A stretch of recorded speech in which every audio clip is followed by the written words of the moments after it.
Greetings, Wargamers! Levios is here, and today we have a guest, another Infinity sportsman and YouTuber content creator, Timofey from Yellow Snake channel. Hello everybody, hello Conrads. And we just finished recording our 2 games with a brand new Infinity Next Wave army from Combine Army. We just recorded 2 games on the channel of Timofey. One of them is in English, where we tested the Juggernaut, beautiful miniature with a guard rule, where it can fight in close combat. And also, for the full picture, you can watch the second game, where we played in 2 groups, more like sportsman game, where I tried my best to stop the Next Wave army with a smart missile. So we're recording first impressions and general feel of the game after it. So, Timofey, you were the player on the next army. I didn't betray all my principles and played as an invincible army. So, what is your overall impression of playing the next wave? Well, calling usage of smart missile as a sportsmanship, I doubt it highly. At the same time, that's actually a very good way of destroying an Achilles. Because in our first game, I've played with full 2 groups. Well, not full, 14 models. I wasn't able to fit in all the models. Because it's very important to know, actually, before answering any questions. Right now, that we don't know the full information about the full roster of all the models. We just saw a half of them, about approximately half, and at the same time, we didn't see all the cool possible fire teams. Because we do expect, and that's like sort of obvious, that we'll have a hero per fire team with FT master of like a unit in this fire team. Because we already have a number of irregular, pretty expensive troopers, and I'd say that the models we have, they're all very expensive. Like 13-point basic infantry, 20-point irregulars, and then the model with FT Master we know is Pandora, and we don't know Stingers, and she's FT Master Stingers. So right now we can't really create a full impression of like normal army. At the same time, we can pretty fine link like Harbingers with Steel Draw, Tigrakens with Dinos, like basic infantry guys with dinosaurs, and add an Achilles to have level 4 beautiful shooting fire team. It's pretty scary. Yeah. But Ballistic 16 on a model with mimetism, it's extremely dangerous. So playing against you, I was feeling that it's completely unsafe to even make a pick with any of my aero units. But luckily, you will see that I had some mimetism, which gave me a chance to stop you. I would also say that almost every key unit in this army is extremely tough, so you have high armor and a lot of wounds. It's either Achilles, either Dinosaur, or Ironside, which is a heavy unit with a BS -3. And I found out that the only way I can fairly stop you is actually hacking and the smart missile, because fighting you on the front line, like face-to-face, seemed like a really bad idea. At the same time, as you said, it's important to know that high mimetism, like mimetism -6 Arrow heavy infantry guys, for example, it's very difficult to deal with at the current moment with the next wave. And at the same time, we don't have any smokes. So Patroclus will definitely have smokes. Well, I think so. Yeah, they won't remove smokes from Patroclus. But at the same time, and we have Disco Ball on an Ironside heavy guy, but he's not a specialist, just a multi-rifle, so that's not an interesting loadout at all. I doubt that anybody will ever use him. But at the same time, currently, you need to win face-to-face rolls, and you may have some problems. Once again, we don't know the full roster yet. There's definitely Tefkar, and Tefkar definitely will have MSV2. The only MSV we have right now, is Tefkar. Is it MSV2, not MSV1? Yeah, it's MSV2 and very long-range weapons like Firbuck or Plasma Sniper. Yeah, currently. Amazing. But he's a solo model. We don't know his FTO profile yet. Yeah, there's also FTO profile. I'm really waiting to see it, because I don't like Tefkar in Combine Army, and it would be really interesting to see it in new sectorial. You and me were like players with a lot of experience in our background. We tried different armies, like a lot of armies in your case, 2 armies in my case. But my main question, how does it seem for like not hard players like us, but friendly players or beginners who are just choosing Next Wave, like brand new box, as their first army? Is it difficult for beginners to start with this army?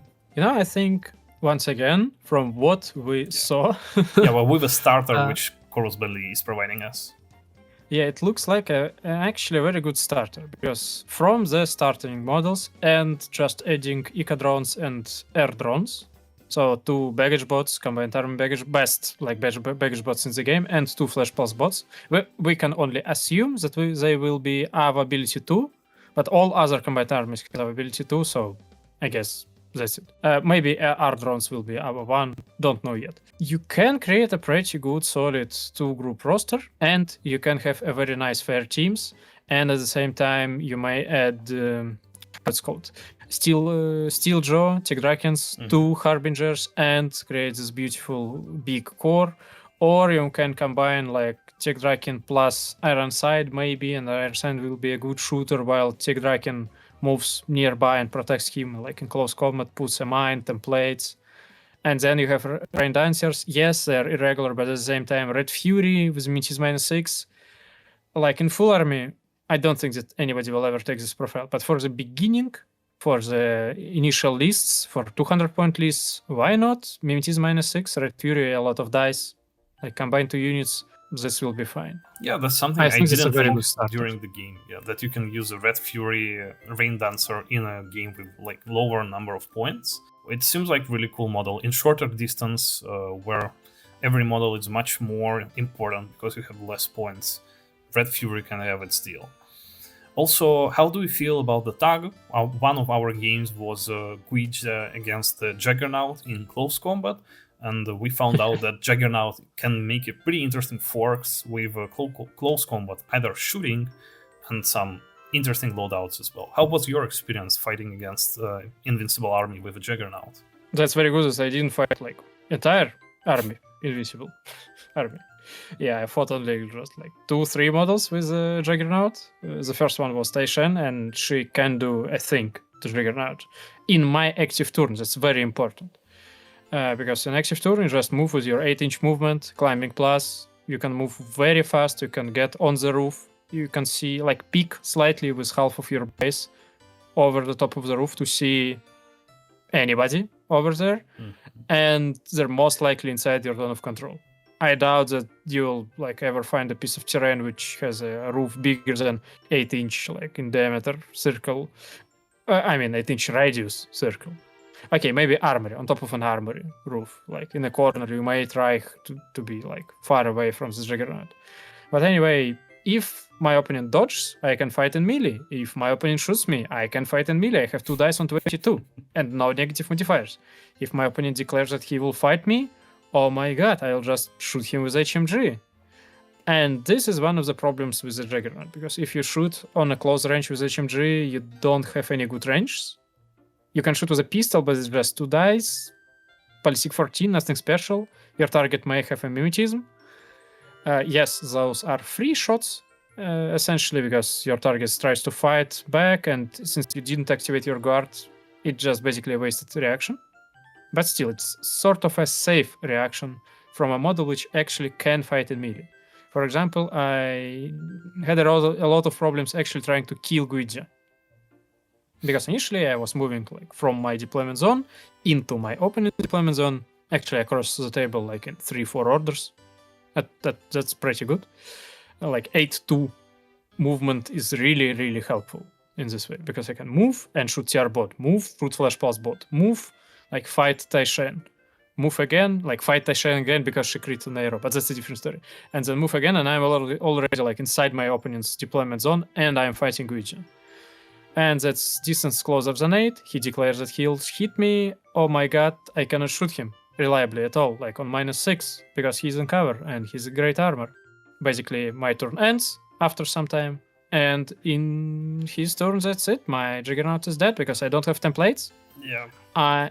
And if you have a very good close combat unit, you definitely beat Juggernaut, because Juggernaut actually pretty terrible if he's facing against enemy good close combat fighter. Like, you can shoot on arrow once, like on 14, okay, enemy will shoot you. Like, if enemy is mimetical, oh my god, that's it, you're dead. If you're fighting with guard, on 22, 1 dice on a row, or like enemy just gives +3, -3, 2 dice, you're also dead. That's it. So you need to be very careful with Juggernaut. But at the same time, he's very mobile and very dangerous in active tour. Yeah, as we speak, after the game, I do realize how dangerous this model is with 8 inches move and also a guard. But during the game, I got a feeling that there's no problem, I can just go forward and hide somewhere. And how foolish was I when my Taixing died, and also we had a fight with a Guidia where I tried to close combat you with your guard, but you was always like shooting me, which felt like really uncomfortable even when my Guidia can fight against you. So overall, I would say that Juggernaut is amazing model as a miniature, but also playing it is not very easy, especially with a profile with plasma rifle and heavy rocket launcher. But I can see it as the most interesting choice for this model. But also NCO with tactical awareness is cool as well. But speaking about like the army in its general, we haven't seen all the models, just like only half of them. And knowing that there are different types of players. For example, I know a lot of players who are really careful and prefer to use more tactics than aggression on the table. Also, while there's me who is using all my orders during the first turn if I have initiative, and there are players who are prefer to go second and hide everything in the deployment. For which of types of players do you think this army suits more? Looking at the amount of zappers, like basically half of our profiles have, well, not half, but a lot of units have zappers. We have a good amount of main layers, electromagnetical main layers, shock main layers. We just have a lot of normal templates on many of the units, chain rifles, boarding pistol. We have just mines. So if anybody sees our dinos, they can just put a mine, viral mine, which is also pretty dangerous one. We have a lot of dodge skills, dodge +3, dodge -3. I think the faction is more tuned to the second turn. It at least it can tank or hide or like react better than many of the factions. At the same time, it has pretty strong solo pieces in active turn, like Juggernaut, Ironside, Achilles. But once again, we didn't see the full roster. So currently, from what we have, that's probably better play reactively, like wait, isolate a lot of stuff which comes, like just stop them and then just delete it. Yeah, I totally agree with you that this army tends to be more in defense, but I would say that it's more like balanced. In both cases, you have pretty solid attack pieces, like first of all, Ironsides and Achilles, which you can combine in fire teams, and you have some extra orders with tactical awareness or lieutenant options for Juggernaut as a tag, or NCO, or Achilles as a lieutenant as well. On the other side, we also faced during the first game in 2 groups that right now we don't have a lot of regular orders. There are key irregular units like a Dinosaur, who brings a lot to the fire team, like sensor, close combat, and also viral mines. But we have to pay for it with using common tokens to get more orders. Just getting in the end of our video, we have to make a really beautiful conclusion about the brand new army, which Corvus Belli allowed us to film before overall release. In the end, did this army fulfill all your expectations after the hype, or like at least attempt to make a hype of this new event in Infinity Universe, where Achilles betrayed his artificial intelligence Aleph and moved to combine army after Pandora's attempt to break this dream team? Well, what can I say? I wasn't like really hyped that much, is what I can say. It definitely was interesting to know what is going on with the faction, how it will be played, and I really like the concept of a hero and his like supporters, admirers in the same team. Another hero and like different admirers, different helpers in the team. And there's always a hero with FT Master and irregular guys. This concept looks amazing. I really like the idea, like narrative idea and rules intertwine in each other.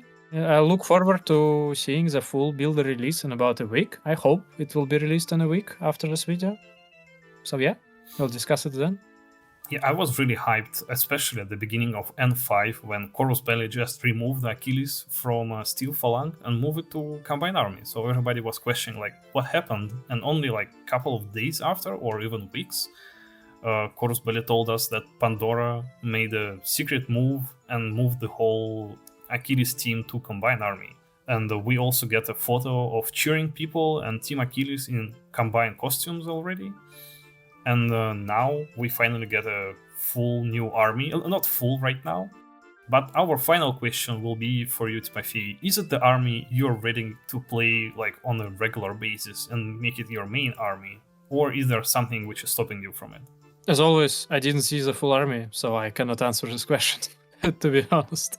Well, I'm a rules like enjoyer, not like narrative enjoyer. I really like the look of the models. Definitely, I really like how dinos look. I really like the Juggernaut model. It's beautiful, but I need to see the full roster before answering the question. I would say that I really like the color scheme of all the models, like this combination of metal and red, which brings a unique vibe of collaborators team who are joining the combined army for greater good, even despite the fact they betray their own like species. As we made a joke before this podcast, we said that Shaswasti is completely removed from combined army and joining the all 12 as a new sectorial, because people like the humans who are joining the combined army are taking all the ammunition from Shaswasti, and maybe we will see a new sectorial in the future. Because who knows, if we have human collaborators, maybe it's time to have some like aliens collaborators from combined army who decided to betray their creator. Oh my god, new Toho sectorial when? Maybe not sectorial, maybe mercenaries will be enough, because we already have one alien mercenary. It's like Samsa. Yeah, Samsa. Overall, thank you very much, Timothy, for joining me in our collaboration of making 2 battle reports and reviewing our overall expectations and general feel after those games. Yeah, thanks for having me. So, wish you good luck, everybody, and see you next time. Thank you very much. Yeah, see you everybody at the Game Board Gamers. Bye.